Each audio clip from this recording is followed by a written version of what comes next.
All right, folks, grab your popcorn. Ooh, yum. Because today we're exposing two real estate battles that are shaking the American dream. First up, Wall Street billionaires are buying family homes like they're playing Monopoly. Except this time, the houses are real, and you're the one landing on boardwalk, and you're the one paying the price. Right, Stefan. But then it's on to zoning wars across the United States and in our backyards as well, where one quiet bungalow could suddenly turn into an apartment complex in your neighborhood. Exactly. I mean, is it progress or is it chaos with a hot tub? Well, stick around, because whether you're house hunting or just wondering how these real estate issues might affect you, these trends are changing neighborhoods faster than an HGTV crew on a caffeine rush. Ooh, give me the caffeine. Yeah, that's just what you need, honey. So, before we give her caffeine, let's go ahead and get started right now.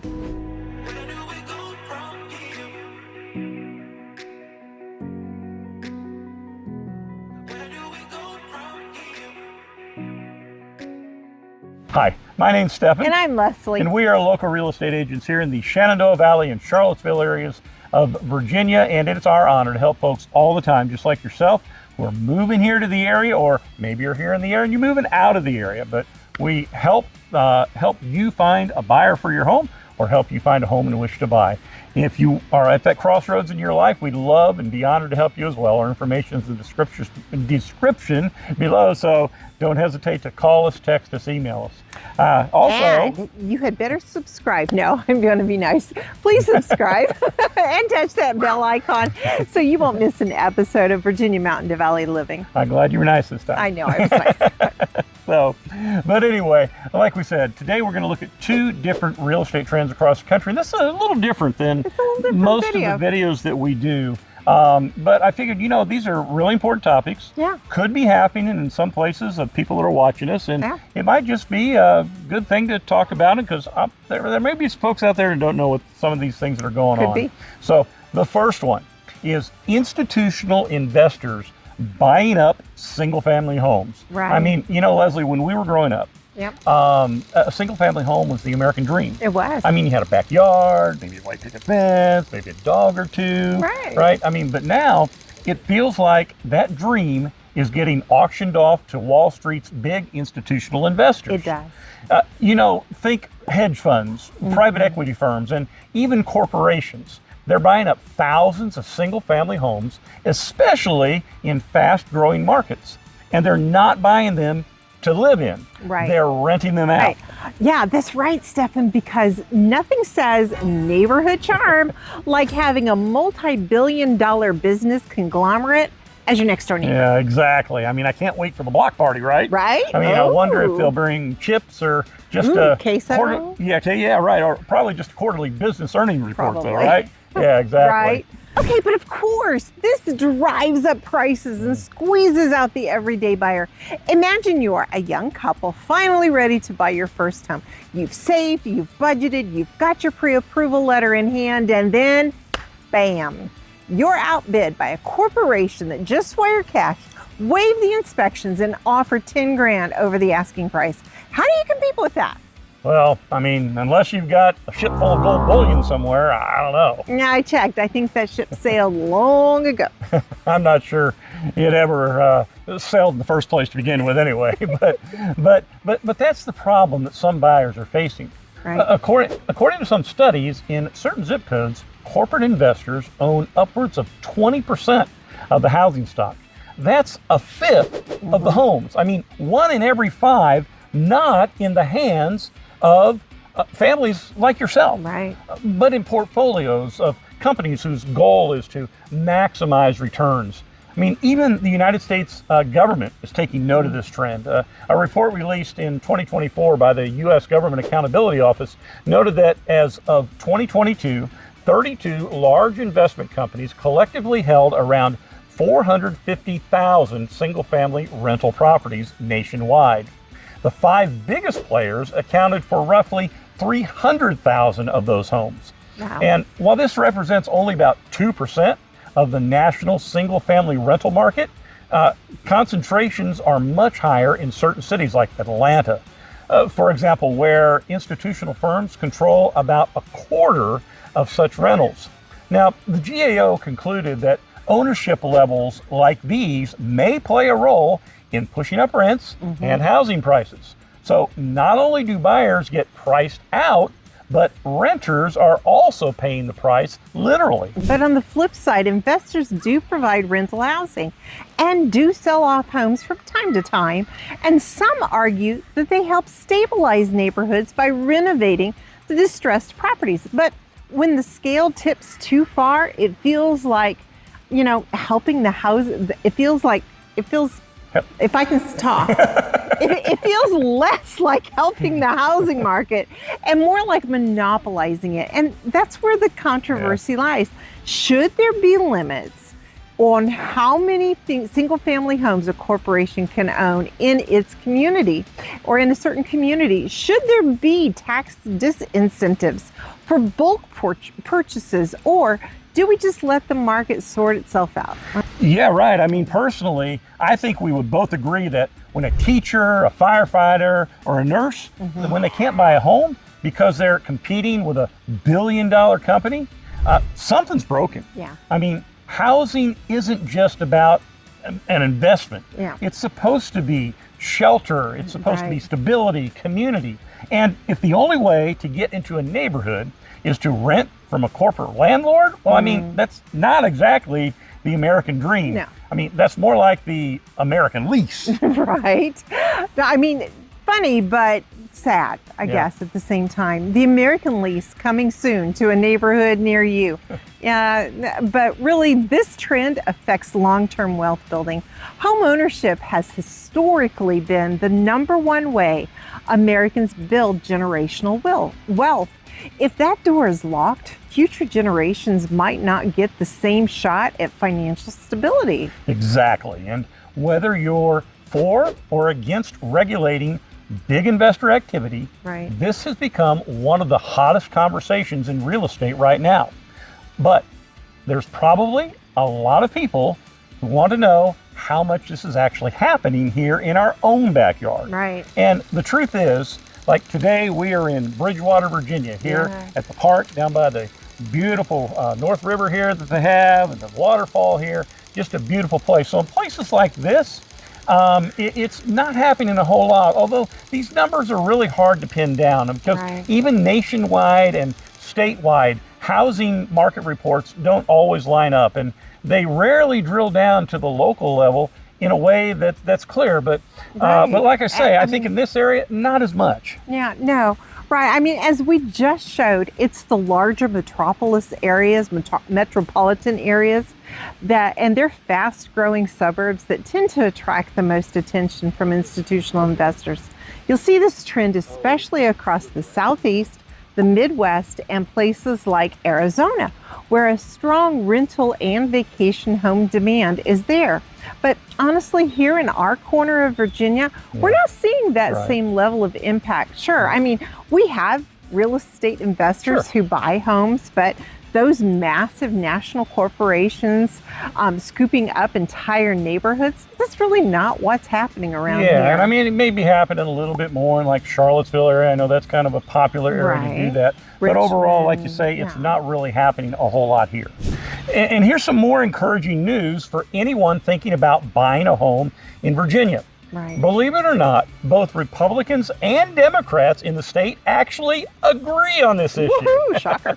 In 2024 and again in 2025, lawmakers introduced bills designed to limit large investment companies from buying up huge numbers of homes. One proposal even required corporations with more than $50 million in assets to sell off 10% of their properties each year until after 10 years, they no longer owned any of the homes. Right. Now, that particular bill didn't make it into law. It's still a big deal that Virginia lawmakers on both sides of the aisle see this as a real concern for home affordability and community stability. The fact that they're talking about it and planning more legislation in the future is actually great news for Virginia home buyers who want a fair shot at finding a place to live. All right, folks, let's stir up a little controversy for our next topic, shall we? zoning battles and the fight for housing density. Oh boy, folks, here we go. Don't worry, it won't be too bad. But let's talk about zoning. Okay. Yes, zoning. Now, stay awake because, no, you too, Oh, okay. because this boring sounding topic is at the heart of one of the biggest fights in real estate today. And it directly affects anyone who owns or wants to own a single family detached home. You see, across the country, especially in those fast growing cities and states like North Carolina and Florida and Texas, certain cities are under pressure to allow more housing in both new and already established communities. That means taking neighborhoods that are zoned for single-family detached homes and saying, hey, maybe we should allow duplexes, triplexes, or even small apartment buildings here too. Yeah. I mean, it's supporters argue that this is going to make housing more affordable, and supply means, and more supply, of course, means less upper pressure on prices. Well, in theory. Right, in theory. But in practice, single-family home owners often feel like they're under attack. People bought into these neighborhoods because they wanted detached homes, quiet streets, and maybe a yard for the dog.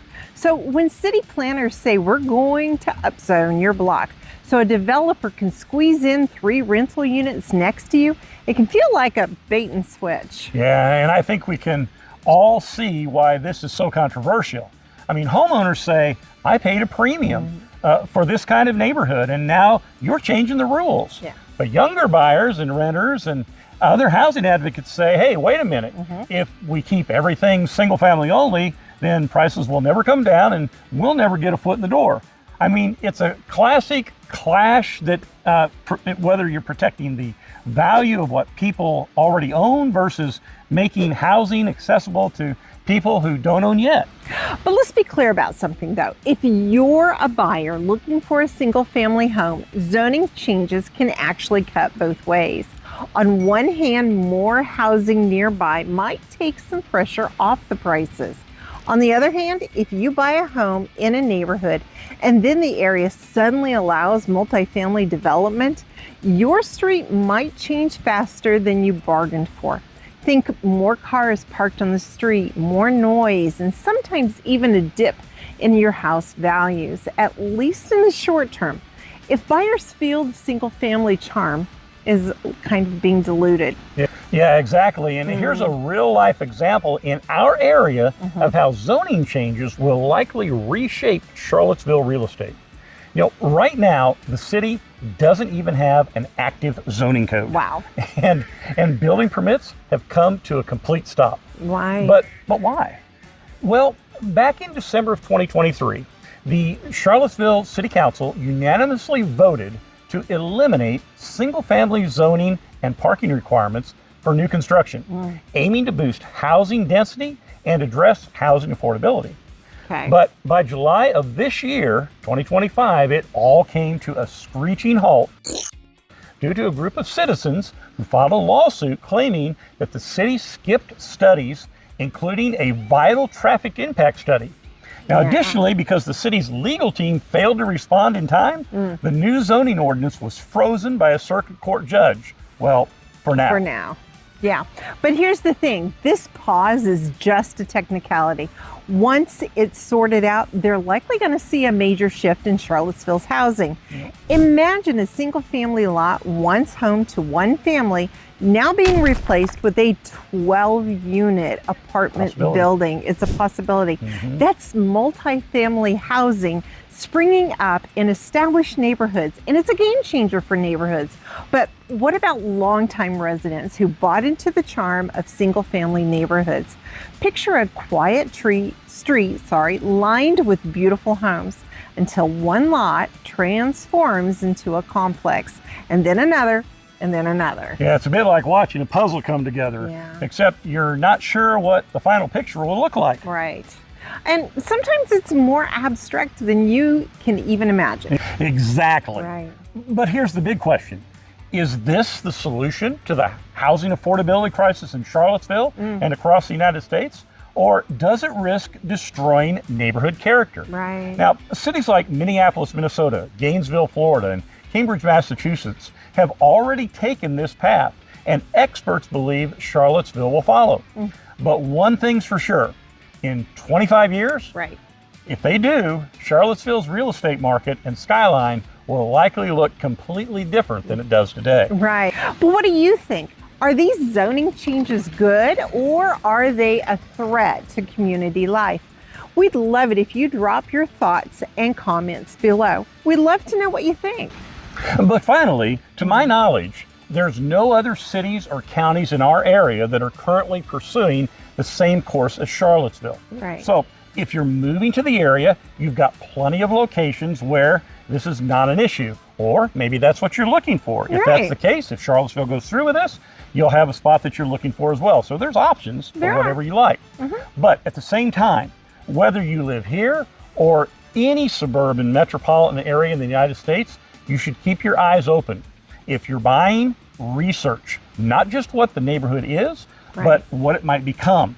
Check city plans, zoning changes that are in the works, and ask us, your real estate agents, what's brewing. I mean, at least if you're talking about our area here, right?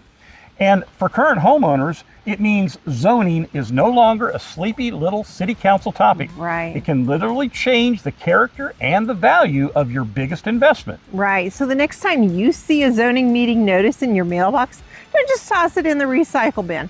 That little flyer could mean the difference between living next to a charming single-family bungalow or a 4-unit apartment complex with a hot tub. Not that we're against hot tubs. Well, as long as they invite us over, right? Right. Okay, folks. So there you have it. Wall Street landlords, zoning shakeups, and the American dream getting a serious reality check. But here's the real question. Are these changes creating opportunity or just chaos in our neighborhoods? Drop your thoughts in the comments below.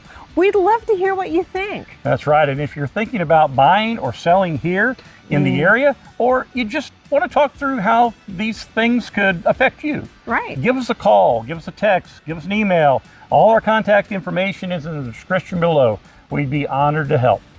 But until next time, we'll see you around town.